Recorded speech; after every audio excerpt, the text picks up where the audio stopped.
Esta semana, Pedro Mexia declara-se obrigatório. Ricardo Araújo Pereira, desta vez à distância, sente-se arrumado e João Miguel Tavares confessa-se tetrapolar. Está reunido o programa cujo nome estamos legalmente impedidos de dizer.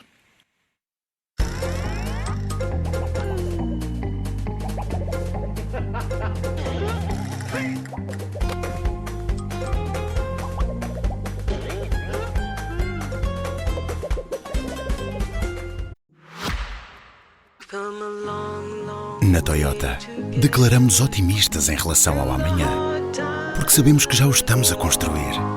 São projetos como um Toyota Uma Árvore, que já plantou mais de 200 mil árvores em florestas portuguesas, ou a iniciativa Um Toyota Uma Missão, que apoia instituições de solidariedade social que nos mantêm em movimento para chegarmos onde queremos, mais além.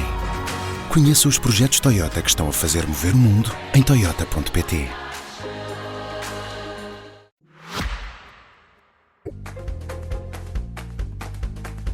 Ora viva, sejam bem-vindos. No final de uma semana em que Trump voltou a prometer acabar com a guerra, antes que a guerra acabe com ele, e ameaçou também acabar com a NATO. Deixamos isso para mais daqui a pouco, depois de assuntos domésticos candentes, como o Congresso do PS, o relatório sobre a criminalidade ou a teoria da grande substituição. Não essa em que estão a pensar, mas a da troca de Saramago por Mário de Carvalho no ensino secundário. Antes, porém, o Ricardo Araújo Pereira quer ser ministro das outras reformas. Quais exatamente, Ricardo? São as que Cavaco Silva propôs. Fala-se muito em reformas, nós já temos abordado esse assunto aqui. Passos Coelho costuma reclamar-se como o único capaz de fazer reformas e os seus apoiantes também. E agora quero falar das reações ao artigo de Cavaco Silva no Expresso da semana passada, com recomendações a Montenegro, onde se notou uma discrepância de pontos de vista em relação aos conselhos que Passos Coelho tem dado ao Primeiro-Ministro. Pois, porque as reformas a noção de reforma... A reforma é uma palavra chamada palavra virtude, não é? Palavra de virtude, que tem um prestígio moral muito grande. O significado não é assim tão preciso. E as reformas de Cavaco Silva se diferem das de Passos Coelho na seguinte medida. O Cavaco explica porque é que as reformas, sendo ótimas, havendo uma quase unanimidade relativamente à necessidade de reformas e ao facto de elas serem benéficas, porque é que não se fazem? Cavaco avança com a seguinte explicação. Ao princípio elas sabem mal. Elas são boas a longo prazo, mas ao princípio não sabem assim tão bem. Ou seja, as reformas para Cavaco são uma espécie de remédio que é preciso convencer o povo, que é uma espécie de criança, a tomar. O povo não sabe que as reformas, apesar de saberem a figa de bacalhau ao princípio, vão ser ótimas no futuro. Não é a ideia de Passos Coelho. E então para Cavaco o que acontece é o seguinte: as reformas são um remédio, que é ótimo no futuro, embora saiba mal ao princípio. Não se podem fazer com o Chega, porque o Chega é intratável, não é possível negociar nem aproximar-se do Chega. E é isso. Ele ainda avança com o trunfo que é: eu fui Ministro das Finanças do Sá Carneiro. Portanto, que ilações é que tira desta desintonia entre Passos e Cavaco? Tiro a ilação de que são, apesar de pertencerem ao mesmo partido, são pessoas muito diferentes, no sentido em que Passos Coelho entende as reformas não como um remédio que o povo tem de ser convencido a tomar para o seu bem, mas como um castigo. Normalmente é essa a perspectiva de Pedro Passos Coelho. O discurso dele indica que as reformas são um castigo que o povo merece, e nessa medida não surpreende que ele ache, ao contrário de Cavaco, que o Chega é o partido ideal para ser um aliado na aplicação das reformas. Esse é um aspecto essencial que, no artigo de Cavaco Silva, que comentário lhe merece, João Miguel Tavares, o facto de Cavaco, aparentemente, sair em defesa das linhas vermelhas em relação ao Chega? Eu não estou assim tão certo disso, ou melhor, acho que tens que clarificar, ou temos nós aqui a clarificar, porque tu não clarificas nada, porque não comentas, o que é que significa a expressão linhas vermelhas neste caso. Porque, em geral, linhas vermelhas significa este partido tem uma determinada ideologia e convicções que são imprestáveis e, portanto, nenhum partido decente pode sequer começar a negociar com estes senhores. Cavaco Silva diz que o Chega é infrequentável. Não, Cavaco Silva pode dizer que sim, pode dar à conclusão que é infrequentável, mas não é infrequentável dessa maneira. E, portanto, as críticas que Cavaco faz ao Chega, eu acho que são críticas que eu compreendo bastante melhor do que as críticas habituais das linhas vermelhas. Porque o que o Cavaco diz é, literalmente, que é uma força política desprovida de uma ideologia minimamente coerente. Quer dizer... É uma força política com a qual não se pode trabalhar. Não se pode trabalhar por falta de credibilidade política. Seja pelo que for. Não. Mas isso são críticas totalmente diferentes em relação a alguém que acha que estes senhores têm uma ideologia quase fascista e que os torna totalmente infrequentáveis. A crítica de Cavaco é eles são infrequentáveis porque não têm uma ideologia compreensível, porque são inconstantes e porque basicamente andam aos gritos e são populistas e ninguém percebe o que é que eles querem. São infrequentáveis. Porque ninguém percebe o que é que eles querem. Porque ninguém percebe o que é que eles querem. Isso é muito importante. Mas na prática o resultado não é o mesmo? Na prática o resultado é o mesmo? Não acho que seja o mesmo. Porque uma coisa é não se pode trabalhar com eles. Sim, certo. Ele está a defender que não se pode... Isso são linhas vermelhas. Não são linhas vermelhas. Linhas vermelhas eu nem sequer começo a conversar com estes senhores porque aquilo em que estes senhores acreditam não é legítimo para partidos moderados ao centro. Não é nada disso que ele diz. O que ele diz é estes senhores não sabem o que querem. Isso aqui é uma coisa totalmente diferente.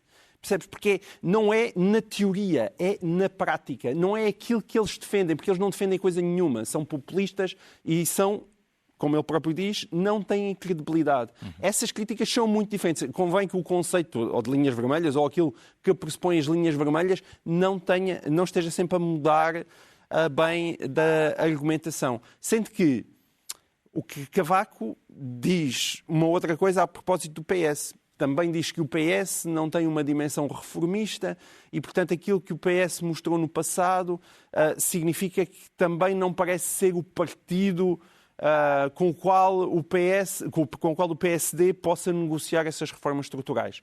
Bom, então chegamos a um ponto que não se percebe ao mesmo tempo qual é que é a saída de Luís Montenegro. Porque se o PS não quer e se o Chega não sabe, de onde é que vêm essas reformas? Aí eu acho que Cavaco, embora eu concorde substancialmente com aquele texto, Cavaco não apresenta uma saída para este governo. Ao mesmo tempo que está a dizer que Luís Montenegro tem que fazer reformas estruturais, está a dizer que este PS parece não querer e que este Chega, como tu disseste, é infrequentável. Então como é que ficamos? Como é que entendeu Pedro Mexia a resposta de Luís Montenegro ao artigo de Cavaco, dizendo que o artigo, caiu que nem uma luva, é a expressão textual? Porque isso é mais ou menos como a luva do O.J. Simpson, não é? Dá-se um toquezinho e serve ou não serve, que é o que costuma acontecer quando presidentes, ou neste caso ex-presidentes, se pronunciam e os governos no poder dizem que concordam inteiramente com o que disse o Sr. Presidente, seja um presidente reinante, digamos assim, quer seja um ex-presidente, que é a parte que lhes interessa. Evidentemente que Cavaco Silva falou de estabilidade e falou de reformas económicas. O Luís Montenegro ele já não diz bom dia às pessoas, diz estabilidade. Estabilidade é a única, e é natural, ou seja, e eu também a desejo.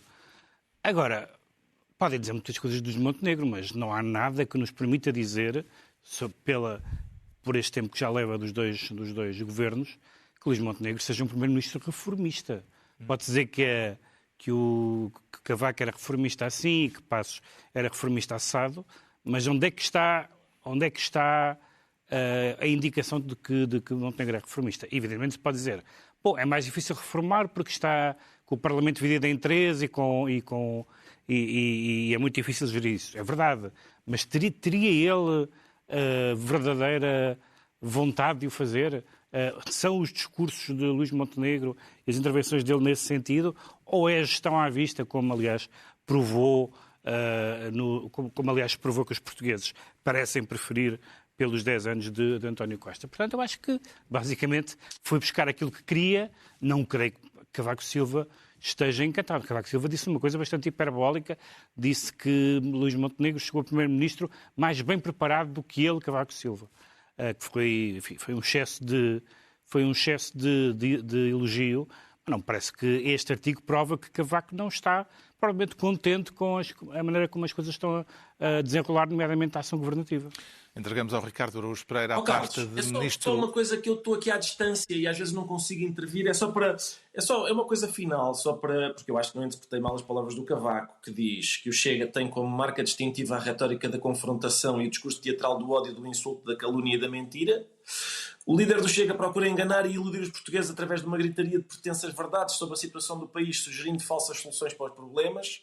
Tal como outros partidos europeus da mesma estirpe, o Chega é destituído de credibilidade política. Ou seja, acho que não há dúvidas, não é? De que Sim, mas não é pela ideologia, é pela instabilidade. Foi isso que eu disse, não é? É instabilidade. Que, aliás, é uma coisa que já aqui foi criticada bastas vezes. Pronto. É ninguém perceber o que aquilo é. É uma coisa em forma de sim. Aliás, ele até estabelece diferenças em relação à Meloni. Não se compare André Ventura a Giorgia Meloni. Pois é, mas é uma coisa ideologicamente, uma salsada. Pode-se admitir que é uma salsada ideológica, mas com uma inclinação clara para um determinado ponto, como prova aqui esta história do discurso teatral do ódio, do insulto, da calúnia e da mentira. Isso não escapa a ninguém, não é? Não, isso não escapa a ninguém, como é evidente. Mas, por exemplo, como tu sabes, Aníbal Cavaco Silva é muito sensível a questões económicas. Em questões económicas está muito longe de provar. Em tempos o Chega foi liberal. Hoje em dia é mais estatista em certos assuntos do que o próprio PS.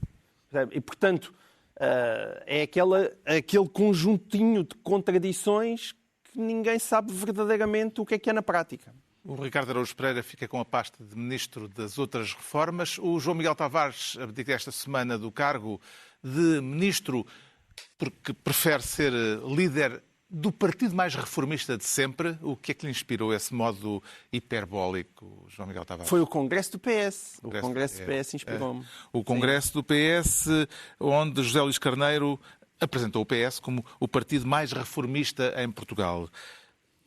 Que tal como slogan? Acho que a piada se faz a si própria. E é isso que me faz muita impressão. Isto tem a ver com o que nós tínhamos acabado de conversar. Há aqui uma dimensão retórica que eu acho que é contraproducente. Nós estamos habituados a ver os políticos, claro, tentarem vender o seu peixe. Mas convém que eles não vendam o seu peixe no sentido em que a gente está a ver um peixe que está podre e mal cheiroso e querem nos convencer que é o mais fresco de todos os tempos. Eu acho que isso não faz bem a ninguém. E também não faz bem a José Luís Carneiro. É possível defender o PS, é possível defender um determinado rumo para o país que seja diferente daquele que o PSD hoje em dia tomou, mas não é possível com seriedade dizer que o PS é o partido mais reformista de Portugal. É ridículo. Ele ainda por cima foi citando os vários secretários-gerais do partido e os que chegaram a primeiro-ministro. Fala em António Guterres, esse grande reformista, porque tinha uma paixão pela educação. Que eu saiba, ter paixões pela educação não é nenhuma reforma. Ou, no caso de António Costa, fala na importância, e foi importante, a importância das contas certas e do controle do déficit. É verdade que António Costa vestiu essa camisola, mas isso também não é ser reformista. Foi uma coisa muito importante, aliás, foi das coisas mais importantes do seu mandato, mas isso em si não é uma reforma no sentido que reformou o seu próprio comportamento, né? E deixou de ser um partido despesista. Mas não é uma reforma para o país. Realmente, aquele que foi o secretário-geral mais reformista e primeiro-ministro do PS foi mesmo José Sócrates, não é? Agora, nós sabemos o que é que veio além das reformas. E eu não consigo perceber como é que um partido com as dificuldades do PS não aproveita às vezes estas situações também para admitir, olha, eu falhei aqui e aqui, o nosso partido tem que repensar o seu posicionamento aqui e aqui e queremos ser diferentes. E eu não assisti a nada disto. Portanto, foi um traçar de um quadro, de um país, de um partido que não existe. O PS chegou a Viseu a ameaçar cortar o diálogo com o PSD por causa da escolha dos novos juízes do Tribunal Constitucional e saiu do Congresso de Viseu disponível para convergências com o Governo. O que é que terá acontecido, entretanto, para esta mudança de tom que ocorreu em 3 dias? É porque esses dois tons existem dentro do PS. Existe um PS que continua a puxar mais para a esquerda e um PS de ruptura, porque está convencido que é assim que deve ser na oposição. E há um PS mais moderado, mais equilibrado, que acha que aquilo que se provou com a liderança de Pedro Nuno Santos é que esse é um péssimo caminho. E, portanto, o PS continua. Nós achamos que José Luís Carneiro é desse PS, do PS que não quer ser o PS Pedro Nuno Santos, mas, ao mesmo tempo, o PS Pedro Nuno Santos mete-lhe medo. E há muitas figuras que querem essa aproximação, esse caminho mais para a esquerda dentro do PS, que impõem muito respeito. E eu acho que José Luís Carneiro ainda não tem força para, com a sua autoridade, dar um murro na mesa e dizer nós vamos para aqui. Porque ele tem medo que, se fizer isso, pode correr o risco de ir muito sozinho. E, portanto, é esse o resultado dessa indecisão. Não saber se há de opor-se ao governo ou se há de tentar colaborar. Basicamente está a tentar ganhar tempo. Qual é a sua análise, Pedro Mexia, da atual posição política do PS, depois do PSD ter voltado a preferir esta semana entender-se com o Chega, por exemplo, na aprovação da lei da nacionalidade? Em todo o caso, expurgadas inconstitucionalidades. Ainda está Uma delas para não se se sabe. perceber se sim ou não, não é? Mas a perda de nacionalidade, A perda de nacionalidade é um ponto. era um dos pontos que o Tribunal Constitucional levantava e que continua lá. Mas tem que sair.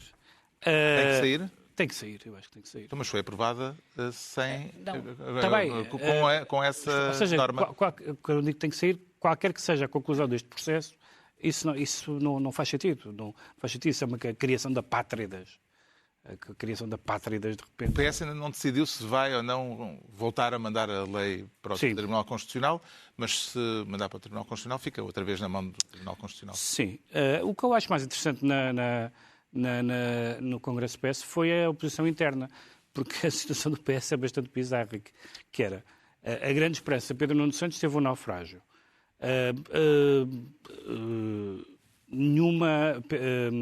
José Luís Carneiro, que não entusiasma, está de pedra e cal. Ninguém foi a jogo na reeleição contra ele, e era difícil que fosse. Ninguém quer eleições. Toda a gente quer ser mais parceiro do governo do que derrubar o governo. E, ao mesmo tempo, a oposição interna mexe. Toda a gente agora, de repente, fala, dá entrevistas, não se percebe exatamente quem será o líder. São uma liderança quadricéfala, pelo menos. Não é? O líder de uma facção interna da oposição a José Luís Carneiro? Há um momento em que alguém vai desafiar o líder. Quem é o rosto? Porque depende bastante.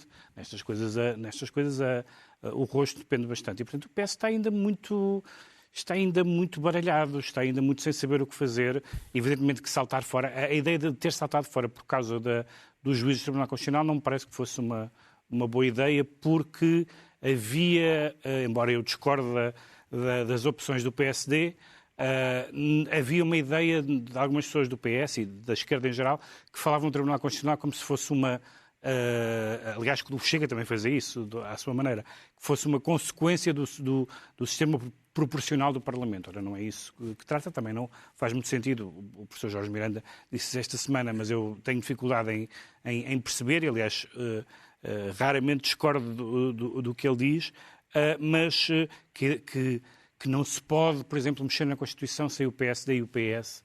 O PSD e o PS foram conjunturalmente os partidos fundadores dos maiores partidos, mas isso não é um lugar garantido para sempre, não é? Eu diria de outra maneira, eu diria que quem devem ser os garantes da Constituição são as pessoas que se revêem nela, são os partidos, neste caso, que se revêem nela. Portanto, o PS precisa de acontecer alguma coisa que não foi o Tribunal Constitucional, que não sei se será a lei da nacionalidade, que para o PS e para os descontentes do PS seja ou insuportável de continuar a apoiar o governo, ou, pelo contrário, que haja uma ruptura entre o Chega e o PSD num assunto qualquer vital para o Chega, ou vital para o PSD, que o PS diga, bom, então cá seremos nós, fazer outra vez aquele discurso que Pedro Nuno Santos fez na altura, cá seremos nós o adulto na sala, não, o governo não vai cair por nossa causa, até porque duvida-se muito que eleições resolvessem alguma coisa neste momento. Quais foram para si, Ricardo Araújo Pereira, os momentos altos do Congresso Socialista em Viseu? Carlos, eu acho que sou a pessoa indicada para responder a isso, porque eu vi o Congresso, atenção. Eu, não só por dever de ofício, eu gosto muito de congressos partidários. E, portanto, pareceu-me, em linhas gerais, que o PS já não está exatamente, está ainda com um bocadinho com a cara, em termos gerais, não é? Com a cara com que Pedro Nuno Santos estava na noite em que percebeu que tinha ficado em terceiro. Que tinha levado um banho tático, ele e os seus muito argutos conselheiros, tinham levado um banho tático do Hugo Soares e do Luís Montenegro. E o facto de terem ido para eleições tinha resultado em terceiro lugar. Portanto, a cara ainda já não é exatamente essa, mas ainda estão um pouco atarantados. Eu acho que as coisas mais interessantes foram reformas. Nós também queremos reformas, atenção, toda a gente quer reformas. É por isso que estamos a falar deste tema. Foi a frase: somos o partido mais reformista, portanto não há ninguém que queira tantas reformas como nós. Depois, houve uma coisa que eu fiquei surpreendido, que houve alguma insistência na regionalização. Atenção, eu sou a favor. Não sei se é a melhor bandeira nesta altura. Não sei se coisas um pouco mais comezinhas, como aquele poema do Alexandre O'Neill sobre o gás engarrafado. Fernandes, a transportadora, bem gostava de não encontrar logo à primeira o cliente. Em que ele diz que há outros poetas que falam sobre amores e tal. Ele gosta do gás engarrafado. É uma boa altura para recuperar esse poema, porque realmente o gás engarrafado está caríssimo. E não sei se isso não é o preço do gás, se não é melhor num congresso partidário, o preço do gás e do cabaz essencial, do que uma coisa abstrata, quando eu concordo, atenção, que é a regionalização. E depois, há ainda outra coisa que se nota também muito, que é 2 blocos, evidentemente. Um que diz que nós temos que ser oposição ao governo e acabou-se, e outro que diz que nós temos que colaborar com o governo. Ambos os blocos parecem estar motivados pela relação com o Chega, que é tanto os que dizem que nós temos que ser oposição é para deixar o Chega a colaborar com o governo e eles serem a verdadeira oposição, os que querem colaborar com o governo querem impedir que o Chega tome esse papel e tenha influência na vida política. E depois há, para mim, só uma nota poética. Os congressos do PS. Só uma nota poética. Sim. Desculpa, acaba. Não, nos congressos do PS eu gosto sempre muito de ver a intervenção de Ricardo Gonçalves, o militante do PS, que vai lá sempre dizer: nós assim não vamos lá. Isto assim é impossível, não vamos lá. E, como é óbvio, com esta postura, Ricardo Gonçalves acerta imensas vezes. Por exemplo, antes, no congresso anterior à maioria absoluta, falhou redondamente, não é? Mas, em alguns outros, tem acertado. E, portanto, ainda por cima ele foi lá desta vez mais ou menos desesperado, a dizer: pois é, pá, isto é para evitar a unanimidade. Fazia falta outra lista, olha lá, tive eu o que a fazer, é tudo às minhas costas, pá, que chatice. E pronto, depois ainda por cima nem deixaram que a lista dele fosse candidata. É sempre um momento interessante a intervenção de Ricardo Gonçalves. Só uma nota sobre o que disseste, a tua relutância do O'Neill sobre escrever sobre o amor, também tem talvez a ver com uma frase dele em que dizia: eu não faço amor, compro o já feito. Acho que isso dá um bocadinho o tom de... O João Miguel Tavares fica então líder do partido mais reformista de sempre. É a vez do Pedro Mexia se tornar ministro da Razia por causa do RASI, o Relatório Anual de Segurança Interna. Qual foi o dado que lhe chamou mais a atenção, Pedro Mexia? O dado que me chamou mais a atenção foi falarmos de factos sobre segurança, o que é bom, porque estivemos tanto tempo entretidos a falar de percepções e os factos são preocupantes, deve-se dizer, isto não é para dizer que as pessoas que criticam as percepções querem ver uma realidade mais cor-de-rosa do que ela é. Às vezes é essa crítica. Os dados dão para várias leituras e interpretações. Baixou a criminalidade violenta, aumentaram as violações. Sim, há duas categorias, digamos assim. Uma muito preocupante, que são as violações, e a outra preocupante, mas com nota de rodapé, que são os crimes de ódio. Bom, em relação às violações, parece-me que claramente há um problema dos portugueses, tendo em conta o número de homicídios de mulheres, a juntar ao aumento das violações. Existe claramente um ambiente nefasto na relação dos homens, neste caso, com as mulheres, visto que as vítimas são esmagadoramente mulheres, como sempre, e isso claramente não é apenas uma percepção. Isto é, nós temos essa percepção, enfim, das violações não temos, mas da violência doméstica temos, e os dois fatores que reforçam a ideia das mulheres como vítimas efetivas, isto é, são preocupantes. Outros são os crimes de ódio, porque eu tenho alguma relutância em relação à expressão crimes de ódio, simplesmente por uma razão. Ou seja, existem crimes que, se motivados por razões ideológicas, isso é uma agravante. Isto é, se eu agredir uma pessoa, não porque estou a discutir com ela, mas porque ela é de outra etnia, isso é uma agravante. E eu acho bem que seja uma agravante.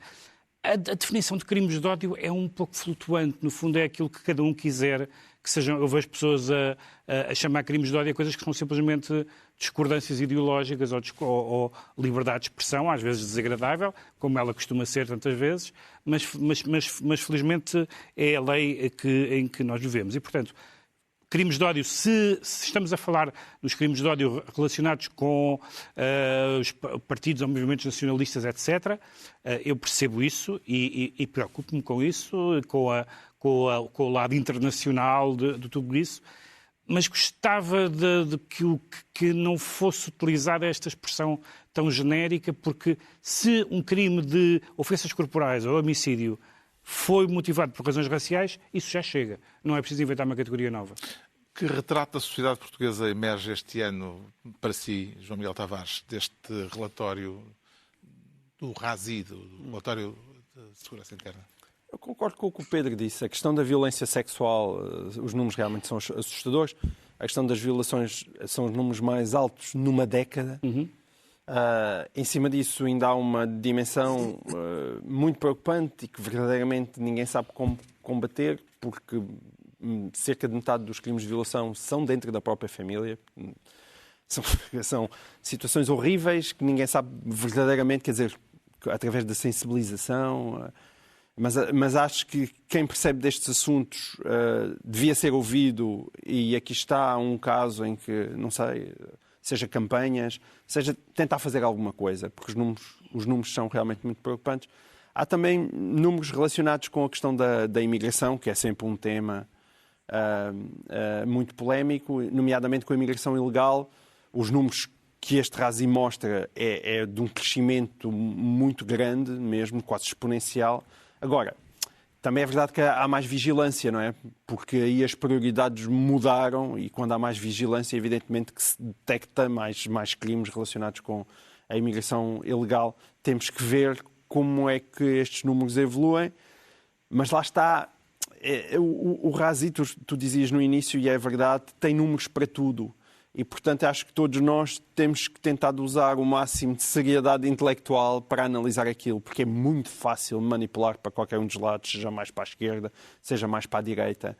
E, portanto, eu acho que há poucos temas onde manter a honestidade intelectual é tão importante como quando nós estamos a analisar um relatório de segurança interna. No ano passado, o relatório foi polémico, depois do Governo ter decidido excluir do documento final a referência a ameaças de segurança de grupos de extrema-direita. O RASI deste ano parece-lhe mais pacífico nesse sentido, Ricardo Araújo Pereira? Eu lembro-me disso. Nós até falámos disso aqui, os crimes da extrema-direita tinham sido excluídos. E a razão era a polícia estava a levar a cabo uma investigação desses grupos e por isso não queria alertá-los colocando os dados da criminalidade de extrema-direita no RASI. Não parecia um argumento intelectualmente honesto, não é? O facto de estarem lá os dados da violência doméstica também não fez com que os energúmenos que a praticam passassem a praticá-la de forma mais clandestina ou deixassem de a praticar para não serem apanhados. Se fosse assim era ótimo, porque era uma boa ideia publicitar as coisas. Na altura, sim, excluiu-se a violência de extrema-direita. Talvez isso tenha dado origem àquela ideia tão gira de que a violência política só tem um lado ideológico.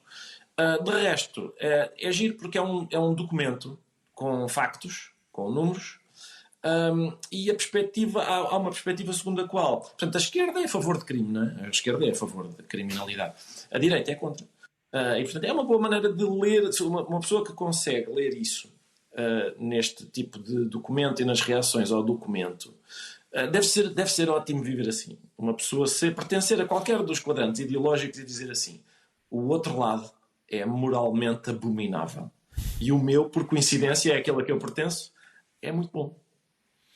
Deixa-me só dizer uma coisa.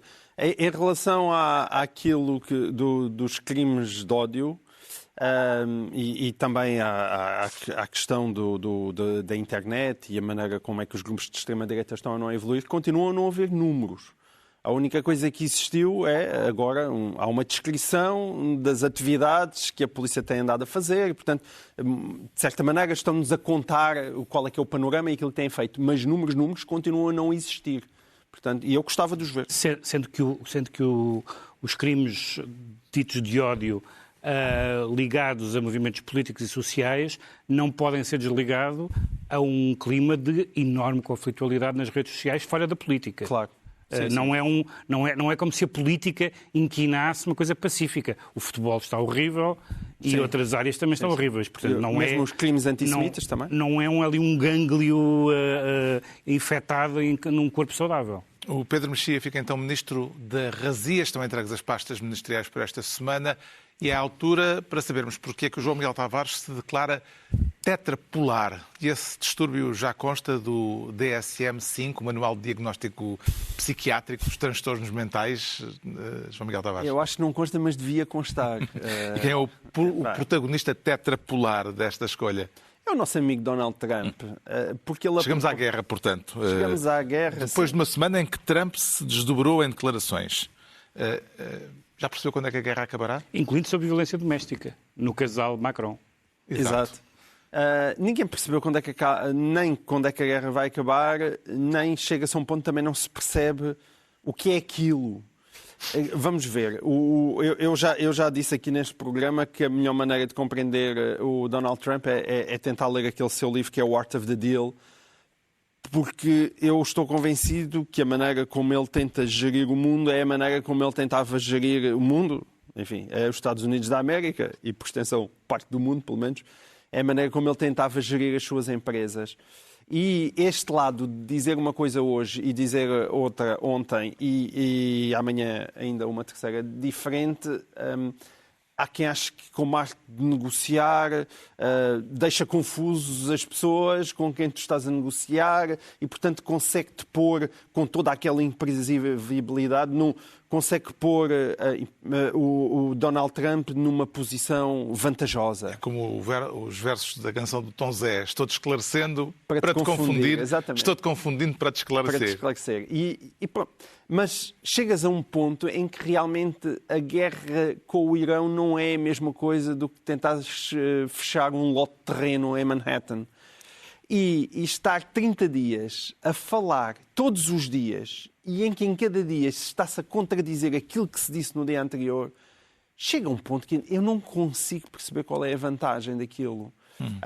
E por muita boa vontade que nós tenhamos, algumas pessoas, não certamente eu, mas para ver que há ali qualquer coisa ou de genial, ou uma compreensão, sei lá, sobre a geopolítica que só está ao alcance da cabeça de Donald Trump, porque mais ninguém percebe o que é que ele está a fazer, só ele próprio, mas imensa gente está ajoelhada aos seus pés com fé que realmente ele tem um insight muito preciso sobre as coisas que mais nenhum comum dos mortais alcança.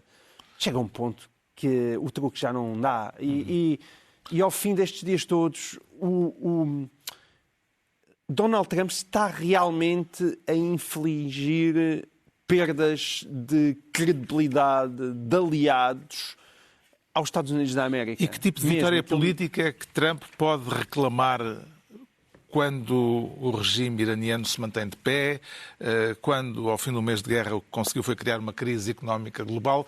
Como é que ele pode sair disto reclamando qualquer tipo de vitória política? Militar, claro que sabemos que a vantagem dos Estados Unidos é esmagadora e, portanto...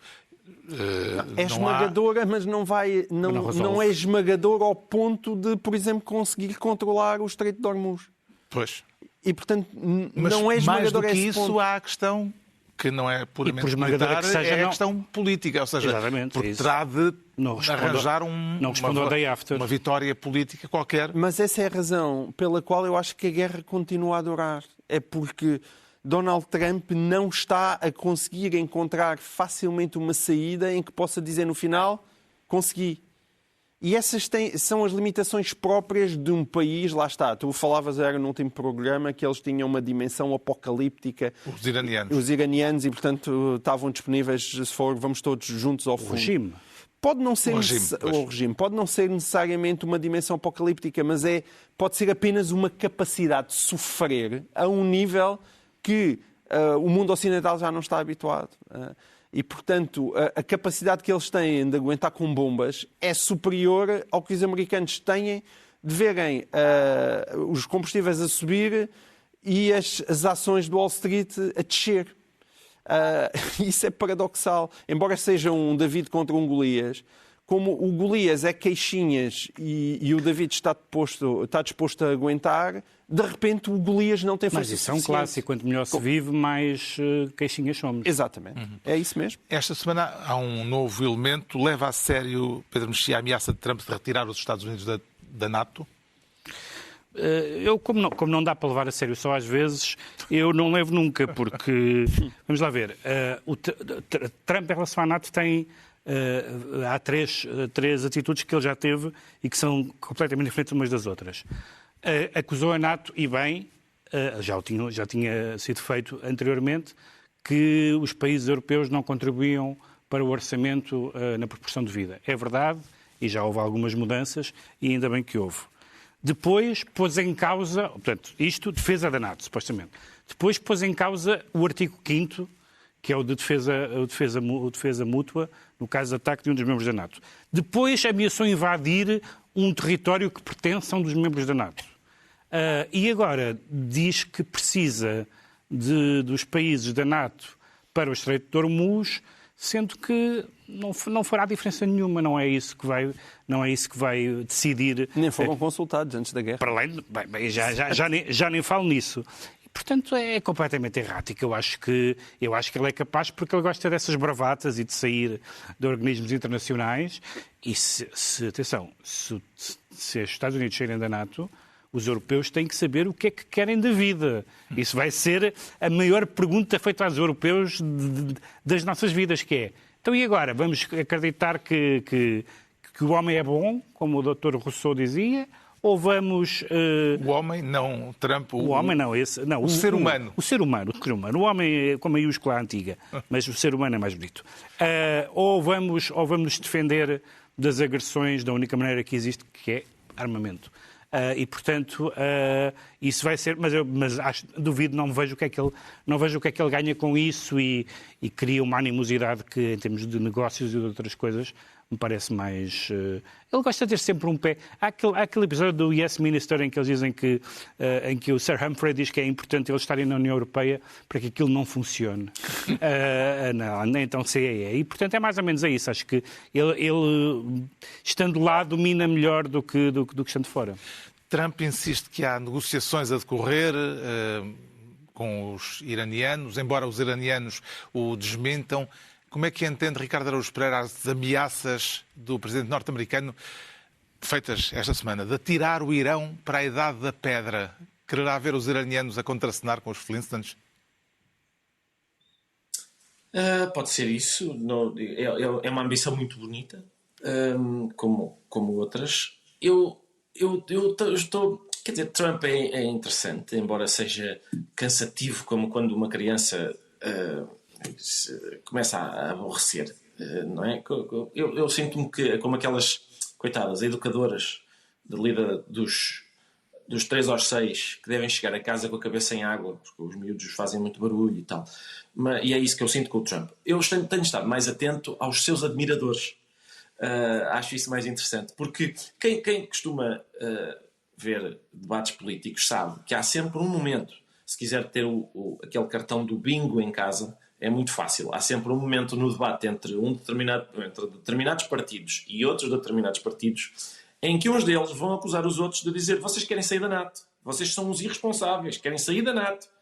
Normalmente, quem faz essa acusação, seja justa ou injusta, é admirador dos Estados Unidos e também de Donald Trump, que agora quer sair da NATO. E eu não tenho ouvido opiniões desses admiradores. Ser admirador dos Estados Unidos e de Donald Trump não é a mesma coisa. Ser admirador de... Ok. Sim, às vezes coincide. E os mais fanáticos desses admiradores estavam encantados com Donald Trump até por causa do testosterona.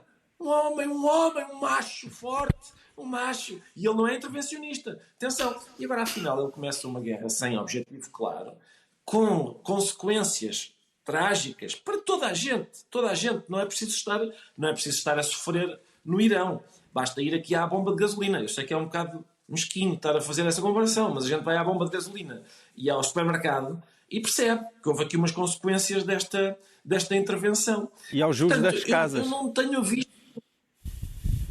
eu não tenho visto esses admiradores, que eu gostava de lhes perguntar se esta política baseada numa hormona, se lhes está a saber bem, se isto da testosterona guiar o rumo, se apreciam, ou se preferem mudar para outra, sei lá, para uma proteína ou para vitaminas, em vez de uma hormona. Fica esclarecido porque é que o João Miguel Tavares se declara tetrapolar. O Pedro Mexia, e temos de acelerar, diz sentir-se obrigatório para entrar no debate sobre o fim da obrigatoriedade da obra de Saramago para os alunos do 12º ano. O fim proposto ainda é uma proposta. Compreende a indignação em curso, Pedro Mexia, em 3 frases, porque não vamos ter tempo para desenvolver. 3 frases. A primeira é que não sei exatamente em que é que consiste o parecer técnico. Não sei o que é que quer dizer técnico no contexto desta sugestão de alteração. Eu acho que os livros que devem ser dados no ensino, os obrigatórios, os recomendados, devem ser, evidentemente, livros importantes, mas também livros adequados e que incentivem a leitura. Há grandes livros que não podem ser dados nessas idades, etc., porque são demasiado complicados ou desincentivam de vez os jovens a ler. Em segundo lugar, o José Saramago é, evidentemente, um autor do cânon, e, portanto, há 4 ou 5 autores do cânon que lá podiam estar, ou 10 ou 12. Felizmente temos uma literatura suficientemente rica para isso. Não parece que colha a acusação política, porque sai há uma pessoa da área do PC, outra pessoa da área do PC. É ridículo, entre a outra, que é Mário de Carvalho. É ridículo pôr as coisas nesses termos, mas já que as pessoas os põem, os escritores são muito mais do que os partidos a que pertençam. E, portanto, eu gostava que não houvesse nem... não houvesse atitudes censórias ou, digamos assim, de cancelamento, mas também gostava que não houvesse lugares obrigatórios. Tem que se dar o Saramago, ou tem que se dar não sei o quê. Não, pode haver razões para. Eu não sei quais são essas razões e gostava de ver. Se for porque ele era comunista ou porque ofendia os valores portugueses, por amor de Deus. Alguma anotação sobre este assunto, Ricardo Araújo Pereira? Não, Carlos, é um assunto que me entristece. Ainda por cima eu gosto imenso do Mário de Carvalho, que agora, cuja inclusão determina que ele vai oficialmente ser não lido. Normalmente é isso que acontece às pessoas que estão no programa obrigatório, as pessoas, os alunos pensarem, vou então comprar os apontamentos Europa-América para despachar isto. A minha posição é esta, os melhores autores deviam ser proibidos na escola. E isso... faz com que os miúdos vão, evidentemente, é assim, eles funcionam assim. Olha, não leias isto. Espera, vou comprar. É muito melhor a clandestinidade, é muito melhor para estimular a leitura do que a obrigatoriedade. Ninguém me apanha a recomendar a Agostina na escola. Tem uma frase a este respeito, João Miguel Tavares? A Agostina, o Saramago, o Mário de Carvalho, proibia-se. Não, só tenho uma frase que é... O Mário de Carvalho... obrigatório... Peço desculpa. O Mário de Carvalho é um extraordinário escritor e no meio disto parece que é um escritor menor. Não é. Portanto, é bem-vindo Mário de Carvalho ao 12º ano. Com livros, chegamos aos livros. Esta semana, chegados a abril, voltamos ao tempo dos balanços. Tivemos na quinta-feira a celebração dos 50 anos da Constituição da República. Ainda está em funções a Comissão Comemorativa 50 anos, 25 de abril, e tem sido muita a produção de bibliografia a respeito desta efeméride. E há agora um novo título. chama-se Em Torno de Abril, mas com um enfoque ligeiramente diferente do que tem sido comum. Parte do pressuposto de que, para compreender o momento fundador da democracia portuguesa, será necessário, para isso, estudar o imediatamente antes e o imediatamente depois do dia 25 de Abril. É isso que se propõe o historiador José Miguel Sardica ao analisar, e é este o subtítulo da obra, 25 anos que mudaram Portugal. Os 25 anos que decorreram entre 1961 e 1986. A escolha das datas não é aleatória, obviamente. 1961 marca o início da Guerra Colonial. 1986 assinala a entrada de Portugal na CEE, na Comunidade Económica Europeia. Como escreve o autor da obra, é pela história analítica e não pelo mito acrítico que Abril pode e deve ser estudado e compreendido. Em Torno de Abril, 25 anos que mudaram Portugal, 1961-1986, de José Miguel Sardica, edição da Fundação Francisco Manuel dos Santos. O João Miguel Tavares sugere um livro apropriadamente pascal. Exatamente. Nós estamos a gravar este programa na Sexta-feira Santa e não só por isso, também se tem falado que a religião está a regressar, ou pelo menos uma atenção renovada em relação ao fenómeno religioso. E este livro já tem alguns anitos, mas eu descobri-o há pouco tempo e achei-lhe bastante graça. Chama-se A História de Jesus para Pessoas com Pressa. É estes títulos espertos para aquilo que é basicamente uma breve introdução ao cristianismo, mas que está especialmente bem conseguida. Este Anthony LaDonna, ele é professor de Novo Testamento numa universidade em Inglaterra. E ele aborda tanto questões como óbvias, como a construção dos evangelhos, e outras menos óbvias, que tem a ver com a construção iconográfica de Jesus e como a imagem foi evoluindo ao longo dos anos. Ele, a certa altura, diz que que a cultura intelectual tem várias estações e que para cada estação surge um novo Jesus. E eu concordo com isso, e é por isso que esta personagem fascinante continua vivaça.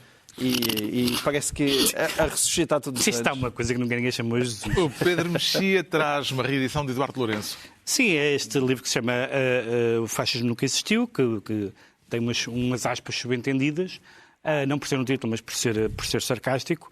É um livro sobre a análise do que aconteceu. São textos escritos, boa parte deles, no período pós-revolução. O livro é de 76, sobre o envolvimento das Forças Armadas, a relação orgânica do Estado Novo com a Igreja, uma certa ideia de normalidade que o Estado Novo deixava que se criasse, ou fazia com que se criasse, e é o ponto importante, em dois textos que têm este título, que é o que é exatamente, o que é que nós chamamos exatamente do fascismo. Aqui não lhe interessa tanto se o Estado Novo pertence ao fascismo, aos fascismos históricos, como discutem os historiadores, é o que é que aconteceu em Portugal no 25 de Abril, para além de ter acabado a censura, a polícia política e as colónias, um pouco mais tarde, que faz com que o regime seja outro, seja diferente. Que mudança é que houve? E ele diz, essa é a mudança, é a discussão importante, e na altura, para o professor Eduardo Lourenço, isso não era claro. O Ricardo Araújo Pereira propõe, digamos, linguística para o povo. Sim, digamos, popular, linguística popular será isso, mas no melhor sentido da palavra popular. Ou seja, é linguística no sentido em que não deixa de ter profundidade académica, mas é acessível a ignorantes como eu. E, portanto, nesse sentido aceito que seja um livro de linguística popular que se chama As Raízes da Língua, do professor Marco Neves, que é professor na Universidade Nova e de quem eu tenho recomendado as obras completas, e continuarei a fazê-lo. O subtítulo deste é A História de 50 Palavras Portuguesas, e é isso, é muito apelativo, porque as pessoas, a língua, como toda a gente sabe, é uma experiência muito íntima e pessoal, porque toda a gente fala, a gente exprime-se através dela, e saber o que é que querem, de onde vêm, qual é a genealogia etimológica dos instrumentos que nós usamos para nos exprimirmos é realmente fascinante. E aqui neste livro, por exemplo, há palavras muito simples como mãe, pai, a origem dela está aqui, mar, etc. Golo, golo duplamente, golo no futebol e golo de emborcar, líquidos. Mas também, por exemplo, a palavra fetiche, que eu sabia que vinha do português feitiço, e que tinha ido à França e tinha voltado como fetiche. A história é mais complicada, porque antes de ir à França passa pela Holanda. E é por isso que depois É preciso ler para descobrir e são histórias fascinantes. Ainda Fica a há sugestão. livros antigos, desculpem, que se diz feiticismo. Assim se conclui mais uma reunião Feiticismo. semanal, 2 a 8 dias, à mesma hora, os mesmos de sempre, também em podcast. Pedro Mexia, João Miguel Tavares e Ricardo Araújo Pereira.